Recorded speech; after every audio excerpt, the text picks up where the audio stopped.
Hi guys, I'm Ponky and welcome to a mini vlog আৰু হেদিনা আছিল হাউনৰ শেষৰটো সোমবাৰ আৰু মই হাউন মাহৰ ব্ৰত কৰিছিলোঁ কাৰণে বোলো একেবাৰে ব্ৰতটো ভাঙি লওঁগে অগ্নিনাভ মন্দিৰত আৰু এয়া দেখিছেনে অগ্নিনাভ মন্দিৰত ব্ৰত ভাঙিবলৈ আহি কিমান দূৰ লাইন পাতিছোঁ বাবা এটাতো বাবা হ'বই লাগে মোৰ কাৰণে মানে স্কুটি যোনডোখৰত থৈছোঁ ন একদম সেইডোখৰ পৰা লাইন মানে ৰাস্তাৰ পৰা লাইন হৈছে আমি গৈ পাইছিলোঁ তাৰ 9টা বজাত আৰু 9টা বজাৰ পৰা আমি তাত সোমাই যেতিয়া পানী ঢালিবলৈ পাইছোঁ তেতিয়া বাজিছে 12:30 মানে 12:30 বাজি গ'ল তেতিয়া এইডোখৰে মেইনডোখৰ জেগা ৰাইজ মানে কি ক'ম এনেকুৱা লেপা থেপা আপুনি এইডোখৰ মাজত যেতিয়া সোমাব পাৰিব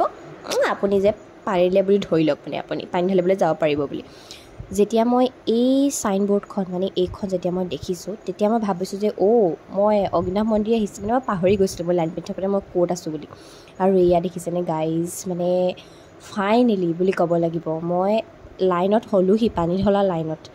মানে মই নকৈছোঁ মোৰ মূৰ ঘূৰাই গৈছিলেগৈ মোৰ বহুত গা বেয়া লাগি গৈছিলেগৈ আৰু এয়া অগ্নিনাভ বাবাক যেতিয়াই দেখিছোঁ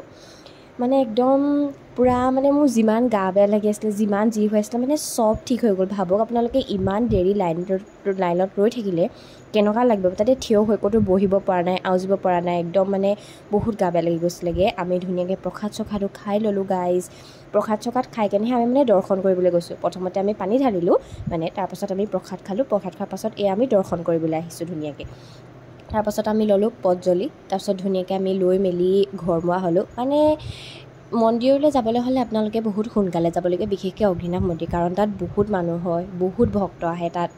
বাবাক যি টি বিচাৰিবলৈ আহে মনৰ কামনা বা বাবাক দৰ্শন কৰিবলৈ আহে মানে বহুতেই মানুহ হয় মোৰ মুখৰ অৱস্থা দেখিছিলে প্ৰথমতে আহোঁতে কেনেকুৱা হৈ আছিলে আৰু এয়া চকুতকু সোমাই